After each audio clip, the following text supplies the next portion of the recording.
shoirlar bilan ishlaganda bir oldin yig'lab olamiz to'yib. Yetimman. Oldin yig'lab olamiz.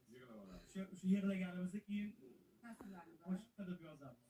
O'zligisi g'oya berasiz baribir. Shoirlar ham sog'masda. Birga ishlaydiganlar. Esanda. Men qo'shiqlar ma'noliydi. Har bir so'zni jumlasida ma'no borda. Shunaqa qo'shiq aytish kerak. Hozirgi chiqayotgan qo'shiqlar yaxshi haq bo'lmasini digir o'zi nima deyotgan bilmay qoladi. Lekin mana shunaqangi bir ma'noli qo'shiqlarni eshitib, ma'zini chaqib, uni gapiga, so'ziga e'tibor berilsa, bu eng zo'r narsa. Avvalambor o'zi qo'shiqlarga so'zi bu, ma'nosi bu. So'z, to'g'rimi faqat?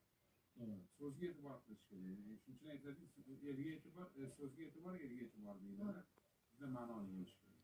Muhimi shu o'zimiz haqimizda, haligi bizni ko'nglimizdagilar haqida, umuman odamlar haqida. Haligi nimadir aytsangiz, kimdir o'shandan o'ziga nimadir topish kerak. Qo'shiqlarda inson o'zini topadi, bilasizmi, Tohir aka? Insonni shu she'riyatda shu haqiqatan bir she'rlarda topamiz, lekin qo'shiq qilib aytilganda voy, sizni o'zini shu klip jarayonni o'zini ko'radi-da inson. Haqiqatan zo'r. Mana shu haqiqiy san'atkorning ishi bo'ladi. O'zini topa olsa shu inson shu qo'shiqda. Mana O'zbekistonimizda qo'shiqlar juda ham ko'p, ayniqsa shu ma'noli qo'shiqlar ijodigar Tohir Maxtiyor bilan Xurshid Rasulov. Ham o'zi mahalla bitta qo'shnisiga qo'shnimiz, sinfdoshimiz,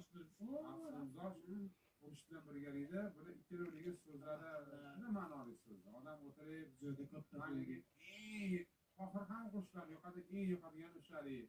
Ko'rim kalti va lekin yo'qdan ko'ra shukr bor. Bu so'zi kimga shu qo'shiladi, Tohir? Hoji